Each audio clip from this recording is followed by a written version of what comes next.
Good morning, good morning. Welcome to your neighborhood Unitarian Universalist congregation. My name is Reverend Sally Fritsche, and I am delighted to serve as minister here on the treaty land of the Mississaugas of the Credit First Nation. It's wonderful to be here with all of you. Many thanks to our guest musicians, the Sumudna Choir, who sang our gathering music and who will be sharing music with us throughout the service. Sumudna is a culturally diverse choir based here in Toronto, centering people of the global majority. They weave group singing with grassroots work for systemic justice and explore how Sumud, the Palestinian concept of steadfastness, is a lived form of resistance to oppression through art, activism, intentional community building, and joy. Sumudna Choir organizes and attends protests, community gatherings, and workshops for collective liberation. Neighborhood helps provide Sumudna with rehearsal space, and we are delighted to nurture an ongoing relationship of mutual care and learning. Welcome, welcome, welcome. For those of us here in person, remember to be aware of the various needs and boundaries of one another while we're together, honoring our mask-required seating area, keeping aisles clear from mobility devices, and only taking photos with express permission.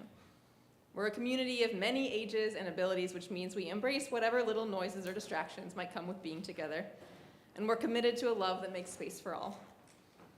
If you have a phone or other device that can be silenced, I invite you to do that now, unless your device is needed to help you participate in the service. And know that our services usually go about 90 minutes, so if there's anything you need to make yourself comfortable during that time, please feel free to move around, stretch, fidget, or spend time in the wiggle room where there's a comfy couch and toys and dimmer lighting, or at the activity table where there's art supplies and fidgets. If you're new and you would like us to keep in touch, please fill out a newcomer information card and drop it in the offering basket when it goes around later in the service. Know that whoever you are, wherever you are in your relationship to religion, to spirituality, and to this place, we are glad you are here today. Let's take a moment to remember we are all here together and turn to greet those around us with a good morning, a smile, a bow, a handshake. And those on Zoom are also included.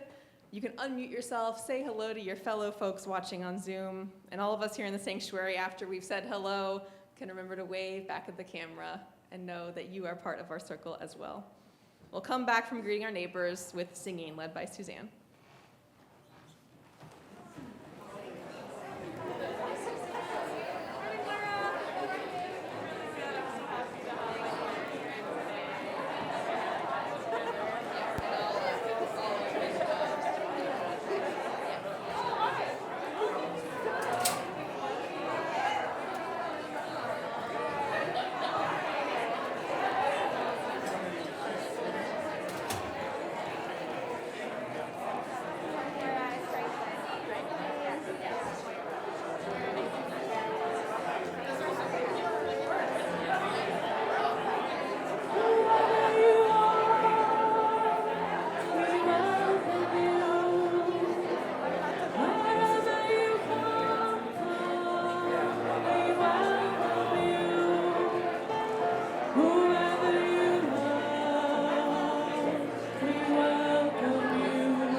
welcomed by this song.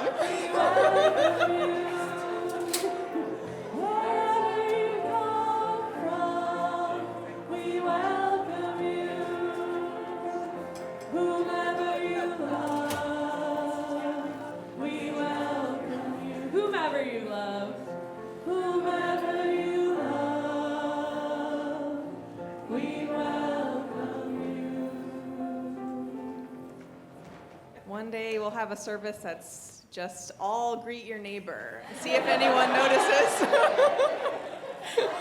How far will we get before people think, wait a minute? I'm joined here this morning by our service weaver, Gillian Newcomb, who is going to lead us into sacred space with our chalice lighting, land acknowledgement, and invocation.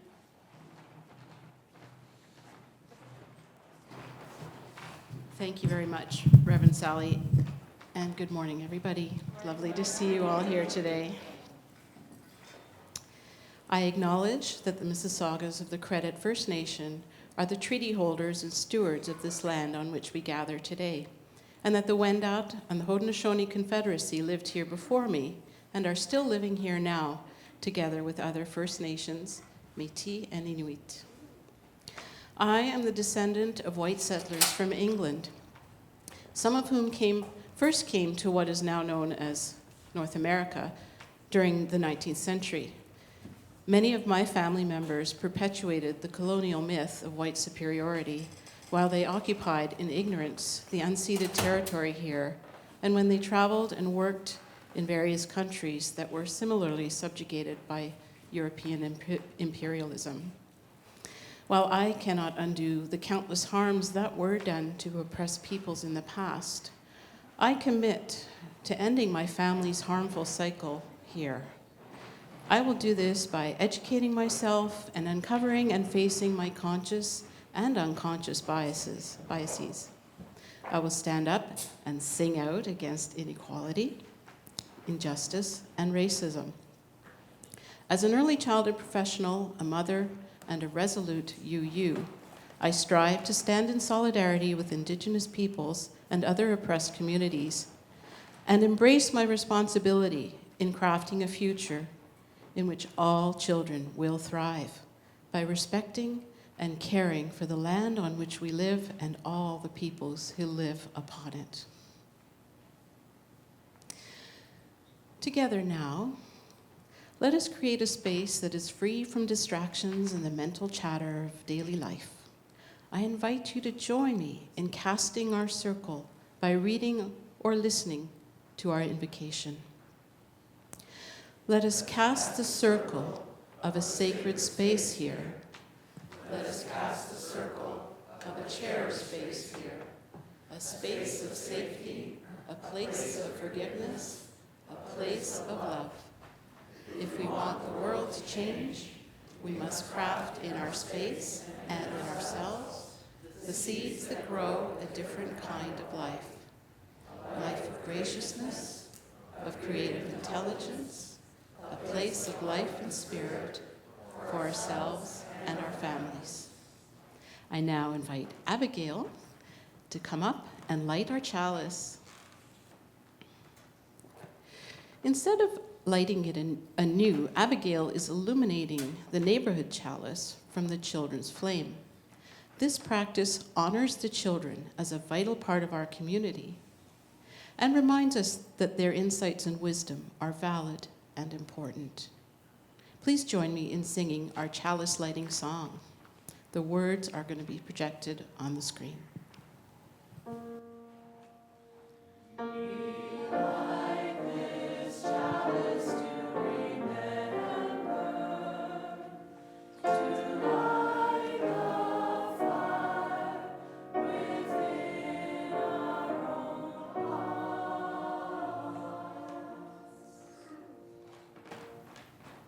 And now I invite Sumudna to come back up, and Suzanne will introduce the next song. Morning, everyone. I'm really thrilled to be here with Sumudna and bring my singing activist community in relationship with my singing spiritual community today. We're going to open the service with the song Address the Rude. It's the song I wrote last year during my sabbatical when the choir was invited to sing at the Kill No to Bill 33 and Fund Our Schools, Fund Our Communities rally that happened in October. And just a little background of the bill, which ended up passing. The bill continued harm, and especially towards racialized, disabled, neurodivergent, queer, and trans, and undocumented students by transferring funds out of our public schools and communities into harmful colonial carceral measures. The funds should be really going into addressing root causes of social and structural inequities instead of into policing and taking money away from the people and the parents that are involved with these schools. So the song's called Address the Root. You're welcome to sing with us in the first half.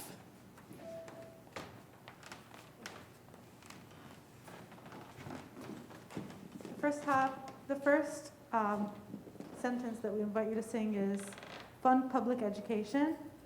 And it goes like this, we're gonna sing it and you can join us.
Wow, thank you so much. Wonderful harmonies and a really important message. Unitarian Universalists share a common set of values that are expressed through defined principles. As you've heard the past 2 Sundays, our congregation is centered on Principle 8 this month. We covenant to affirm and promote individual and communal action that accountably dismantles racism and systemic barriers to full inclusion in ourselves and our institutions. Isn't it funny how serendipity can strike us when we least expect it? I was at the library last week picking up a children's book for work, and I wandered over to the monthly theme bookshelves. February is Black History Month. My eyes were drawn to a brightly colored hardcover book tucked away on the lowest shelf. The title and author were vaguely familiar, but I couldn't remember why until I read the front flap of the dust jacket. I remembered reading activist and journalist Desmond Cole's Toronto Life article, The Skin I'm In, about the racist practices of incessant, baseless interrogations and carding by Toronto police officers, but not known that Cole had followed up with a CBC documentary and then the book, The Skin We're In, a year of Black resistance and power, released in January of 2020. You might remember, that was the same year we all locked down, created quarantine bubbles, and stocked up on hand sanitizer. So despite it being a best-selling book that year, it's easy to assume some of us missed it, and I realized I had. I checked the book out, and as I poured through the pages, I recognized that I was ignorant of most of the racist incidents he described as having taken place in 2017, in 1 year in Canada, not south of the border here. This was just 1 year, but similar systemic injustices have been happening since time immemorial and are continuing to happen, despite people like Cole unabashedly speaking out time and time again. What does this have to do with our eighth principle? Well, as I said during the land acknowledgement, the perpetuation of white colonial oppression must stop here. By agreeing to join the community of Unitarian Universalists, each of us has committed to acknowledge truth and speak up for equity and justice. Many of us are already well on the way, and some of us are just starting out. But wherever we are on the journey, we at least need to agree, and I've lost my page, need to agree that we are on it, and it's the right thing to do. So for those of us who kind of missed it, like me, I'd like to suggest after today, maybe go to the library, open a book or two, do some research online, and just become more aware. And then let's talk about how we can play an active part in disrupting false narratives that perpetuate harm to people. Desmond Cole wrote that Toronto Life article over 10 years ago. And I certainly feel that at least my response is long overdue. As poet Carl Sandburg wrote, though no one can go back and make a brand new start, anyone can start from now and make a brand new ending. And now I invite the choir to come back up again, and Melissa will introduce the next song, which we will all sing together. Thank you, Gillian. So this next song is called the Flotilla Song, and it was written by our choir leader, Natalie Fritsche, in honor of the brave members of the first flotilla sailing towards Gaza in an attempt to break the Israeli blockade and deliver necessary aid to Palestinians. This song is full of energy and joy, and as we know, joy is resistance, so I really hope this puts the wind in your sails and you sing along with us. Thank you. I invite everyone to rise and body your spirit to sing with us, please.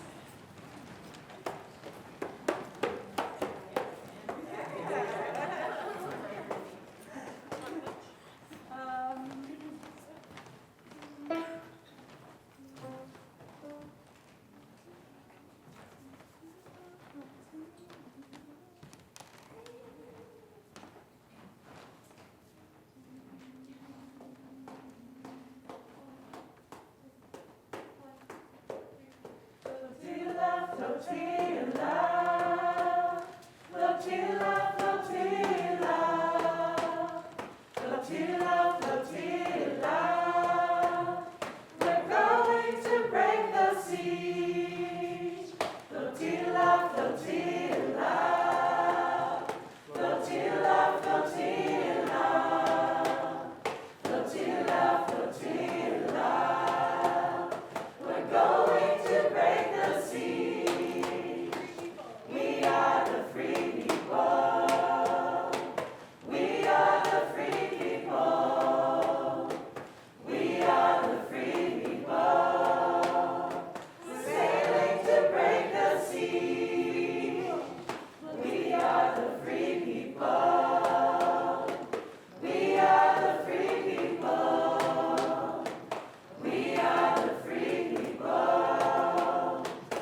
Now I will invite member of our congregation, Chris Emmanuel, forward to the official storytelling toadstool.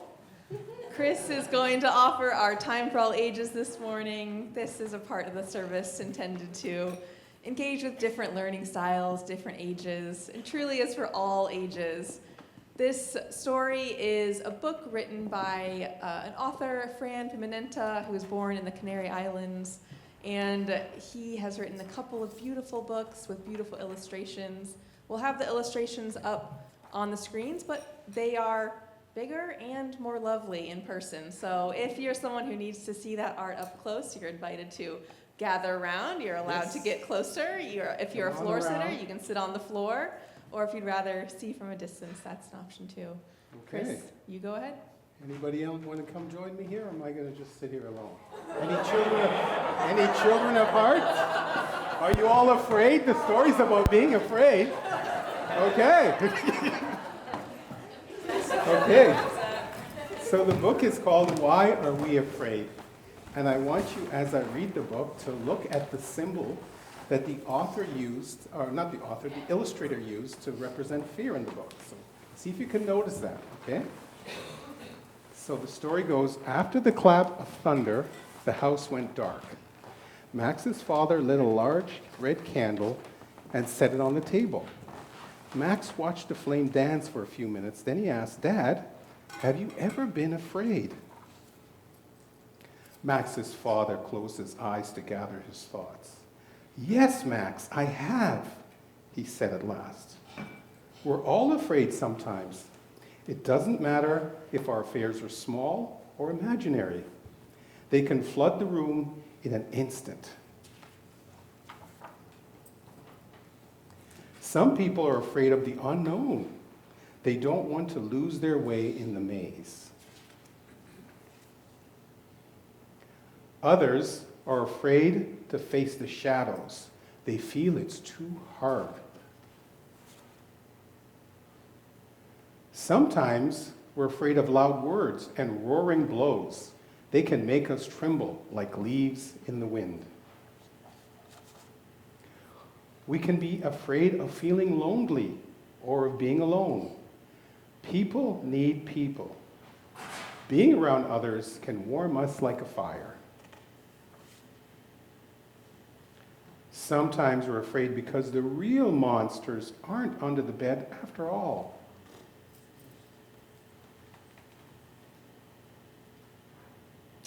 We're afraid of losing what we love, forgetting that the important things were never meant to be owned.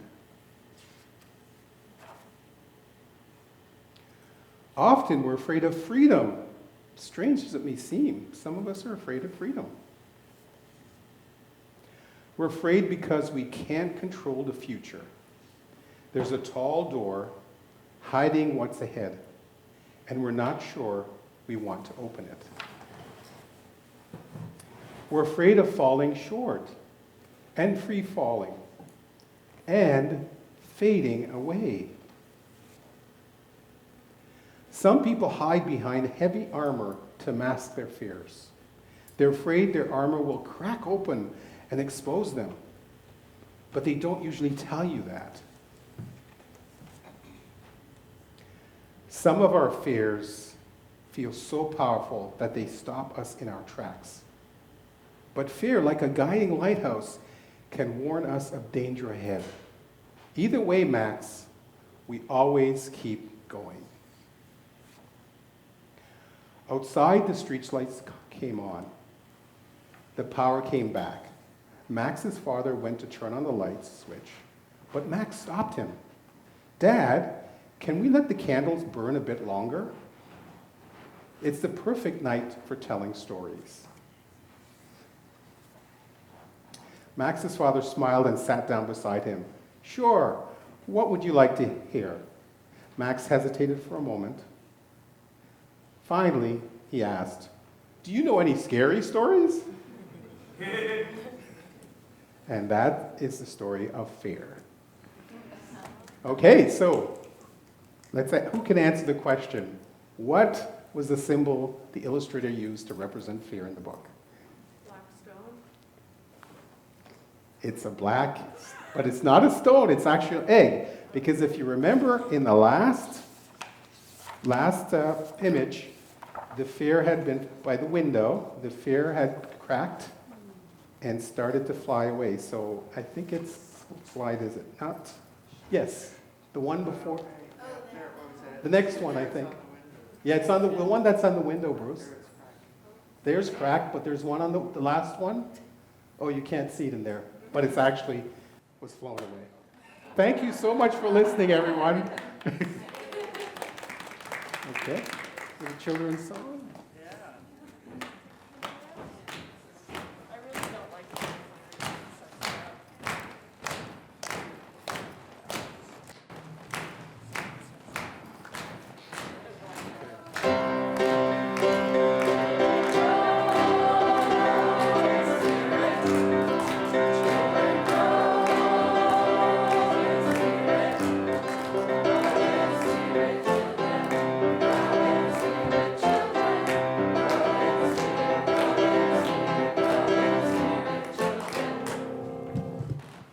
Thank you, Chris. That was fantastic. What a meaningful story, and very apropos to all ages. It certainly was a story for all ages, age groups.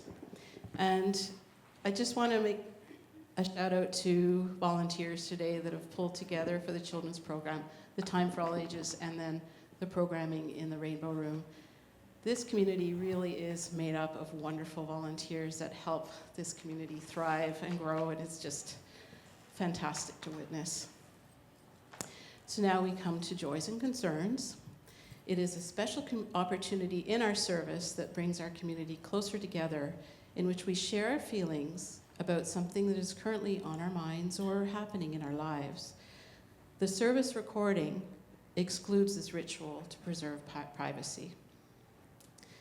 The volunteers of our caring circle make themselves available for neighborhood members experiencing loss or hardship.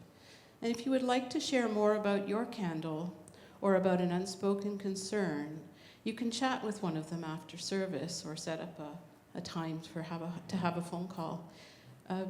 With those volunteers who are here today and available, kindly stand up. Is there anyone here from the caring circle?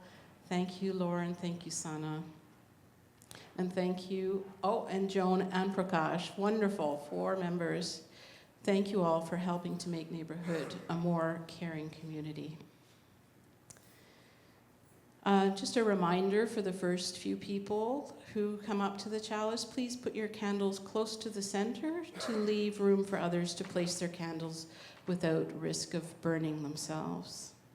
Please know that this is a time for sharing our feelings without fear of judgment. You do not need to provide background or justification for what you're experiencing, and your brevity is truly appreciated because there are a lot of people here today and there might be many candles. This first candle, and I need my candle lighter, please, if you would, Peter. Thank you.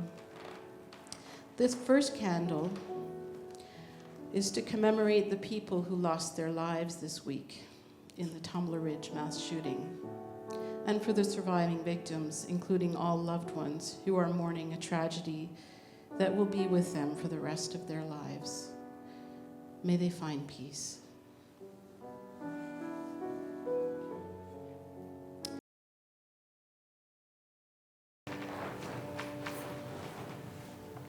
Many thanks to all who shared. I invite all of us to just take a breath together. Let it land in your body. Might lift your chin, drop your shoulders, or just let yourself rest in a position that feels meditative or prayerful to you. And we'll take this next moment to hold all the joys and sorrows, spoken and unspoken, here in this room and far beyond our walls. As a reminder to let our hearts be soft. Let them be open to the deep feeling that life demands of us. We rest in the gratitude for music, for momentum, for truths revealed, gratitude for the uncomplicated love of the very young, and deep love shared over a lifetime. Gratitude for communities willing to listen, to change, for doctors willing to help, for sobriety, for clarity, for commitment. We rest in a deep hope. Hope that we will have the strength to carry our heavy griefs and honor what we have lost. Hope that blockades will fall, that resources, food, medicine, compassion will flow to those most in need. That healing will flow to where it's needed most. And that when healing is no longer possible, peace will rest. I invite you to take a moment of quiet. You might find your own words to ask for what you need, what the world needs, or just breathe in the light. Feel your heart and your breath move in this space.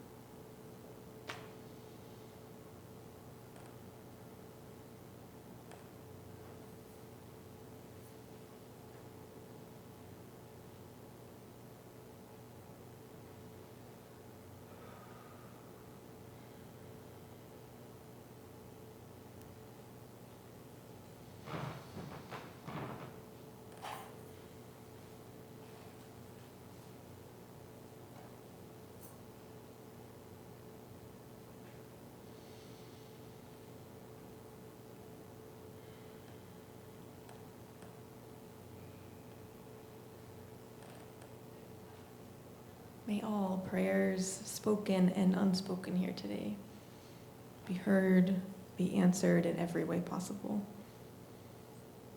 May we feel the presence of one another, all the threads of connection that hold us together, and the presence of a love greater than ourselves.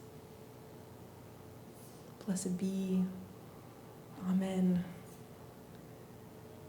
And we'll come back to this space, this time, with our hearts newly open to all that is. I will invite Sumudna, when they are ready, to rise and offer one more piece of music.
That was Senzanina by Albert Nyathi, a Zimbabwean poet.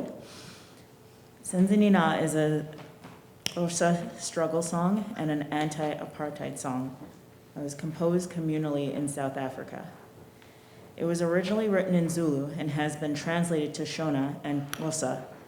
In English, it translates to, "What have we done?"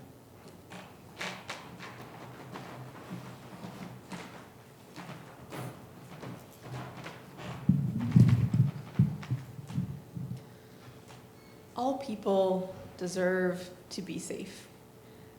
Safe to flourish, to learn, to exist in a world that offers up its freedom and beauty equally to all to enjoy. And a desire to be safe, to feel safe, is deeply ingrained. From childhood, as in our picture book earlier, we seek reassurance from our grown-ups. And people will go to great lengths to feel reassured. Building up heavy armor, putting all kinds of systems in place to protect ourselves and what we love. And it stops being quite so simple, quite so universal, when safety for some means fear and danger for others. So the question in today's service title, "Who keeps us safe?" is one of the big, fundamental human questions. What do we do with our fear? What security blankets do we reach for? Who do we call out to for protection? Different answers across culture and history. Does God keep us safe? Does the king? Do the ancestors? Do our laws? Our violence? It's a big question. It's a big question, but it can also be very specific, very practical. We, neighborhood, exist in the context of a culture and society that encourages us to outsource safety, to outsource that question to security guards, police forces, courts, and prisons. And we owe it to ourselves and our neighbors to ask, is that what we want to do? When things go wrong, when we're unsettled or endangered, are those the systems that we want to look to? Or are there other paths that we might build together? And when we ask who keeps us safe, does us mean all of us?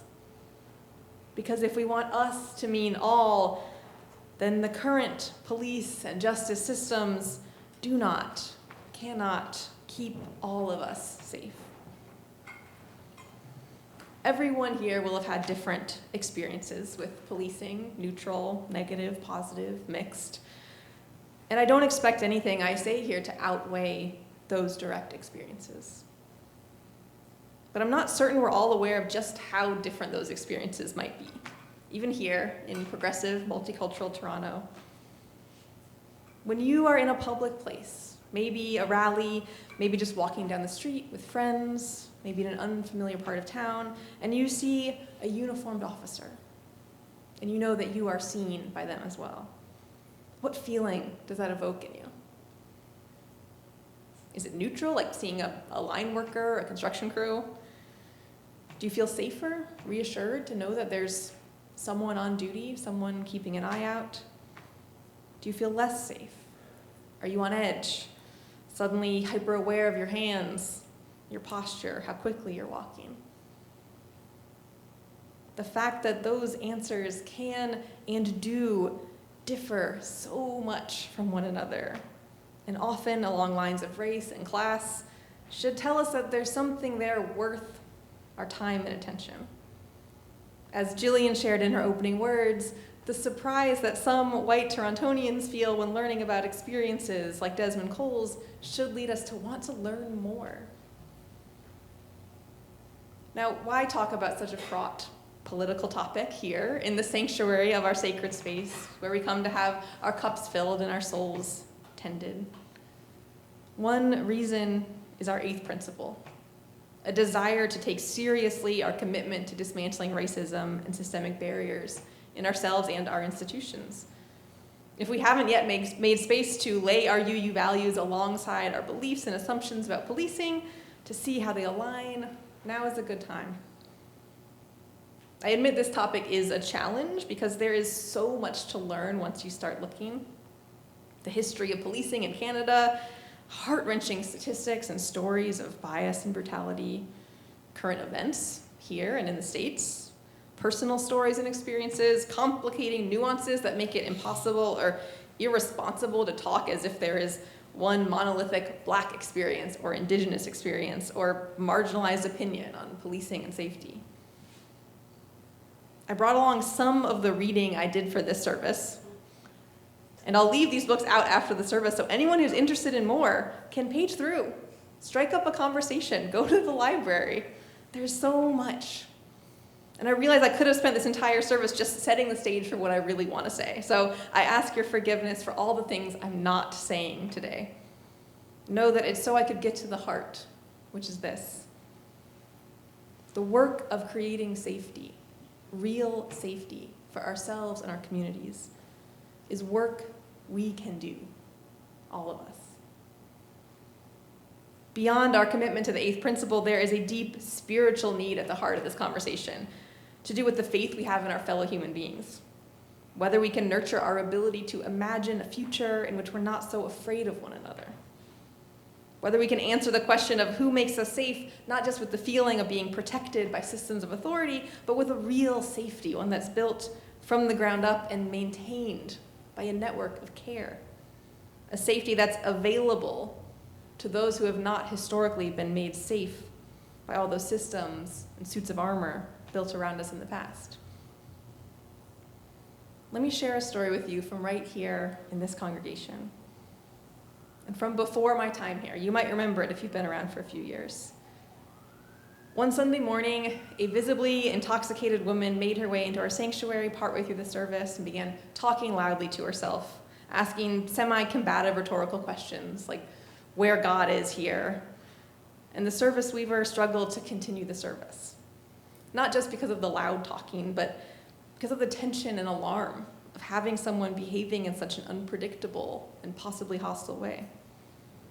It's scary. It's scary. Unitarian Universalist congregations have been targets of political violence, and someone shouting and not sober can trigger all of our internal danger systems. Suzanne, our music director, began to play on the piano a familiar hymn. When I breathe in peace. When I breathe out love. And the congregation breathed. One member, Chris Emmanuel, who read our story today, moved to sit next to the woman, speaking gently. And another left to go find Pino, the community hub director for this building, to ask for his help. When the woman opened a beer and began to drink it, Chris drew a line, letting her know that drinking alcohol would have to wait until after the service. And Pino showed up, and he recognized our visitor from his work at the Out of the Cold shelter hosted downstairs here. He invited her to go get a slice of pizza with him down the street and just talk. And when they departed together, the service resumed, but with a sense that something important had just happened. I only heard this full story recently, and the congregant who shared it with me also shared that while she was witnessing this, she was quietly weeping, moved by the gentleness of Chris's response and a stranger's distress and obvious need. It can be scary to have someone show up in our space like that. I have cleaned up glass from a brick thrown through my church's door in Illinois. I was a senior in high school when the Knoxville UU Church was the target of a mass shooting. It can be scary, but we know that the vast, vast majority of the time when someone disrupts a worship service, it's because they are in need. They are seeking help in whatever way they can. And Neighborhood was able to react that day in a way that honored the humanity of all involved. But it isn't hard to imagine an alternate ending if things were just a little different. If Chris wasn't there, if Pino didn't show up, if our visitor had become a bit more erratic or threatening, if the shared music wasn't there to calm the collective nervous system of the room. In an alternate version of events, someone might feel the need to call on the authorities for help, either 911 or the non-emergency line. Maybe I'm wrong. Maybe we're already the kind of place that would never call the cops for something like that, in which case, amazing, cool. But say that we did. Officers would show up to take care of things, and do what exactly? Maybe just politely repeat the request to leave, but they'd be doing that with guns on their hips. What is it police can do that we want them to do for us? What is it they can do that we can't? They could scare her, arrest her. If we called, they would show up and make us feel safe, but not all of us. For some, this reality has always been part of the background knowledge of your family and your world. Kids of color often get the talk from their parents at a young age, not about the birds and the bees, but about the police and how to survive encounters with them. It's something I had to learn much older. If you're white and you've never had anything but neutral or positive interactions with police, it may be hard to understand how deeply a 911 call can terrorize your Black, brown, indigenous neighbors. In Desmond Cole's 2015 article, he writes about how even a perfectly pleasant interaction with a police officer left his hands shaking and heart pounding in a cold sweat, too paralyzed by fear even to walk away after the officer dismissed him. This is part of my commitment to the eighth principle, remembering that what makes some feel safer represents terror and trauma to others. Challenging myself to find different ways that can create safety for all. Alternatives to reaching for the comfortable, authority-shaped solution to any fear or alarm. A neighborhood is a place that I believe can live up to this challenge. We are already on our way. There were a handful of congregants trained in de-escalation a few years ago. Maybe that's something we could revisit.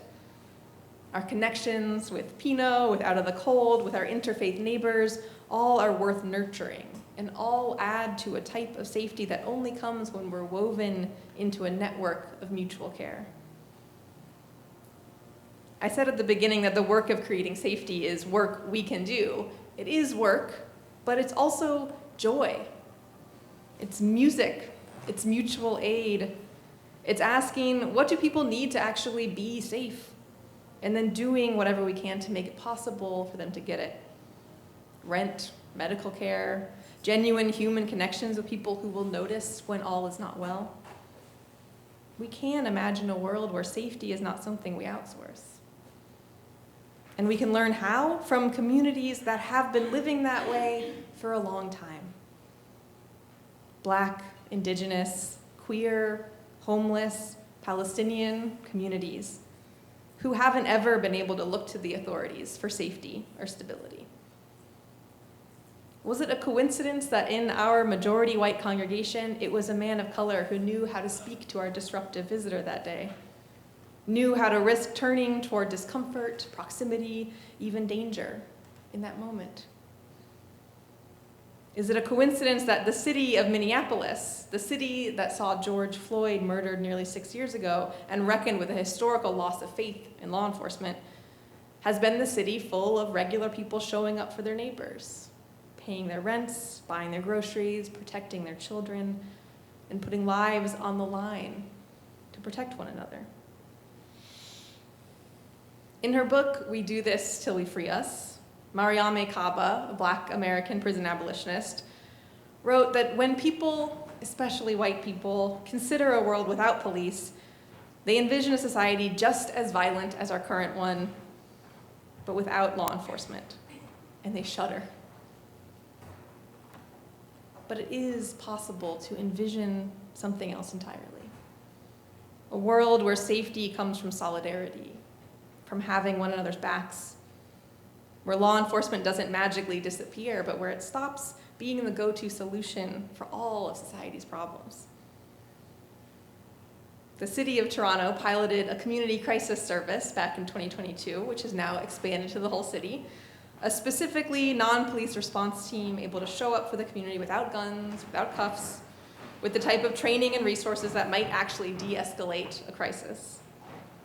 It's a fantastic step forward, it really is. And yet, for every dollar that goes to the Toronto Police, this crisis service gets 1.9 cents. The Toronto Police have a publicity campaign running right now called Make the Right Call. You might have seen it. It's meant to educate the public about different phone numbers that we can call to receive different kinds of help. The messages run on online ads and public transit. And I saw one a little while ago with a multiple choice question.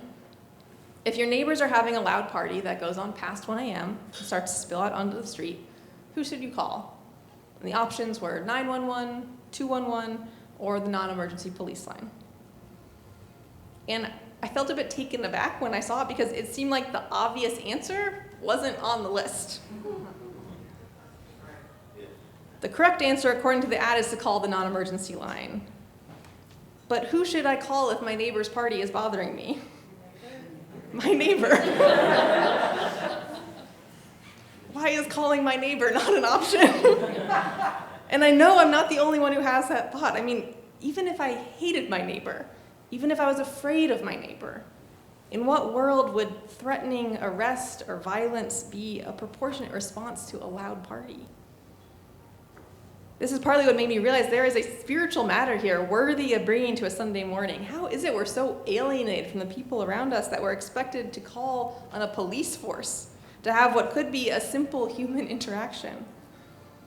We have so much fear of our neighbors, so little faith in our own ability to navigate what might be difficult or uncomfortable interactions with one another. Abolitionism is radical politics, and I suspect not the politics of many people here. But in many marginalized communities, its goals don't feel radical or like naive idealism, but like practical necessity, as obvious as calling your neighbor first. When history and experience show that policing adds more violence than it prevents, people must imagine a world beyond it. Must begin building structures of life, family, justice, art, resources that respond to the harms of the world without leaning on outside enforcement. And there's possibility here. That day here in the sanctuary when someone in our community was behaving in a scary way, we breathed in and out, spoke gently, found a familiar face, a community resource, and everybody was safe at the end of the day. If we can take that kernel and plant it, nurture it, listen to the wisdom of communities who have done this before, expand our imagination of what kind of world might be possible, then we are doing sacred work. The work of safety, real safety, is the work of our faith. Not just here at Neighborhood, but everywhere Unitarian Universalist congregations gather and strive to imagine beloved communities into being. May 1,000 better ways be possible. May we be part of finding, building, and nurturing them. Blessed be. Amen. And with that, we will have music once again. Let me invite Lily forward to introduce Sumudna's next song.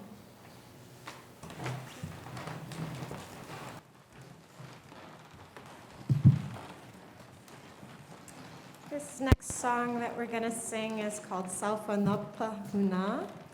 It was written by a doctor in Libya in 2005, and from there spread and was popularized during the Arab Spring. And then since then, it's also become popular in Palestine, and especially has been sung by journalists and doctors. And many of us have seen the videos during this genocide of journalists and doctors standing outside of hospitals singing this song, Sumudna, which means we will stay here.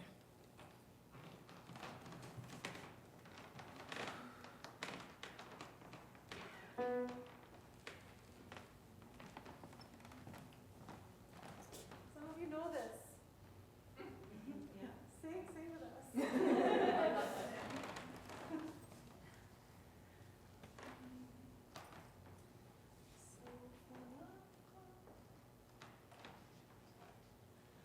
So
simply beautiful.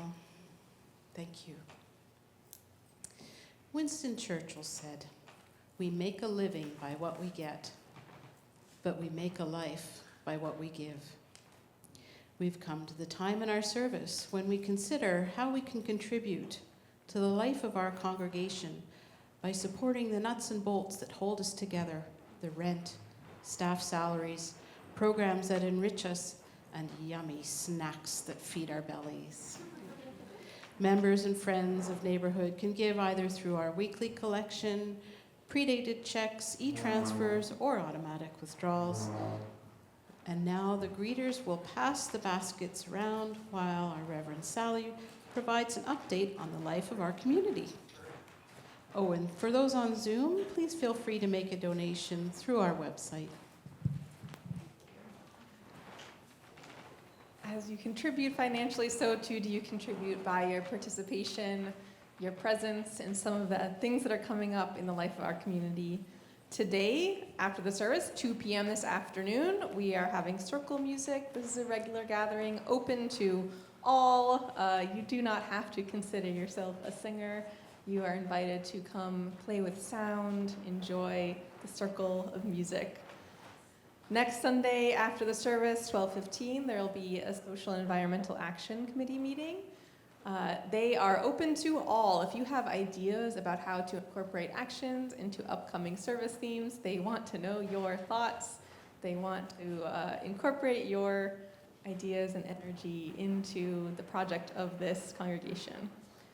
We have an interfaith discernment process that is being hosted by our neighbors at the EEU, Eastminster United. Conversations for such a time as this is for interfaith community conversations intended to help us discern what it is we are called to do and be in the world that exists right now. Also coming up, we have improv and theater games for surviving the apocalypse. This is playfulness, fun, and community bonding, led by our neighborhood member, Nathan Bragg, who's waving his hand. So if you have questions, you can talk to him about it later. The Accessibility Committee is hoping to, again, add your voice, add your thoughts. If you identify as having a disability, we want to hear from your lived experience and ideas you have about access and disability justice here at Neighborhood. You can talk to Beata, Gail, Kurt, or Helen, who are waving their arms. And I was gonna say, if you don't know who any of those people are, you can always talk to me and I'll connect you. Next Sunday, the service is going to be a pulpit swap, which means I will be preaching over at First Unitarian, and we will have their minister, Reverend Linda Thompson, over here, speaking about what it means to be authentically you. In such an eclectic faith, how are you authentically you? With a guest musician, Beverly Horton, who we've hosted before and who is a beloved musician and speaker here. We also have a pledge update. I'm scanning the crowd. Behind a pillar. Lillian, our fundraising coordinator, will give us an update on where our pledge campaign is. Hi everyone, thank you for the beautiful and important Sally. Just a very quick update on our pledge campaign. We launched last week and we're already 30% to goal. Congratulations to you all. Thank you everyone who's made your pledge so far. Can we get to 60% by next week? I think we can. So if you haven't made your pledge yet, come see me at the pledge desk, or if you want to learn more, I'm there to answer all your questions. Thanks so much, Lillian. And as always, a reminder to read your newsletter that comes out on Friday, sign up for it if you haven't yet, and check out the screen that is in the cappuccino room during our fellowship hour. There's always more information than we can include in a Sunday service. There's always more ways to get connected. So we look forward to hearing you, seeing you, and including you as much as you like. Our closing song today is a familiar one, We Shall Be Known. I invite you to please stand if standing is comfortable for you and join Sumudna in singing We Shall Be Known. If you don't know this song, you will learn it today. If you do know it already, please sing out. And I believe the first time Sumudna learned this song was when they participated in the Trans March pop-up choir. that happened in 2024, and we'll be bringing that back this year in 2026 if you want to sing it again with us during Trans Pride March in June.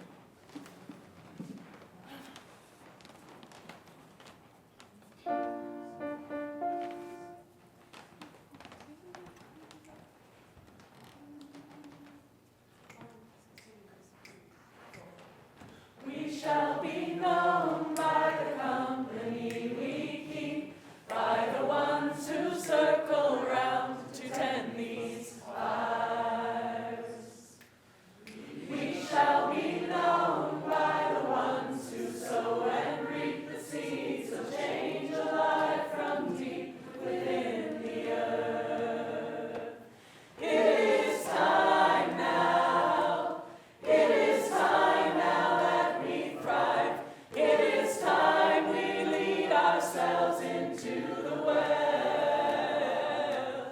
It is time now, and what a time to be alive. In this great turning we shall learn to lead in love. In this great turning we shall learn to lead in love. We're gonna do it one more time. Here we go. We shall be known by the company we keep, by the ones who circle round to tend these fires. We shall be known by the ones who sow and reap the seeds of change alive from deep within the earth. It is time now. It is time now that we thrive. It is time we lead ourselves into the well. It is time now, and what a time to be alive. In this great turning we shall learn to lead in love. In this great turning we shall learn to lead in love. In this great turning. In this great turning we shall learn to lead in love.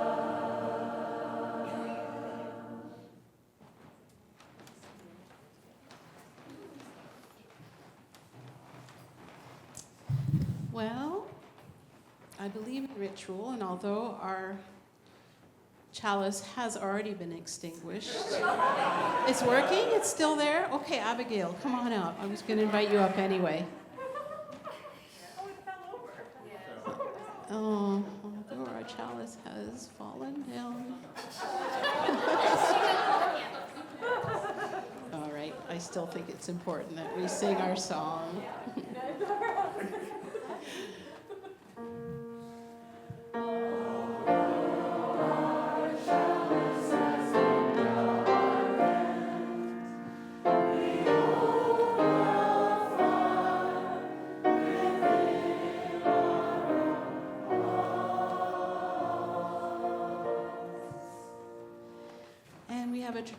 Another tradition of linking together as we close our services. So I encourage you now to join hands with your neighbors or lock arms or touch shoulders, whatever feels most comfortable to you. And Reverend Sally will offer some closing words as we open the circle we cast earlier today. Never has it been more true that whenever our chalice was darkened, we were holding the fire within our own hearts. As we open our circle and prepare to return to the world, in this great turning, may we learn to listen with love. May we learn to grow with love. May we learn to change with love. May we learn to build new loves that will feed the world and live on when our circle is dissolved back into the great strand of being which it is a part. Go in peace, go in love, and blessed be. Thank you.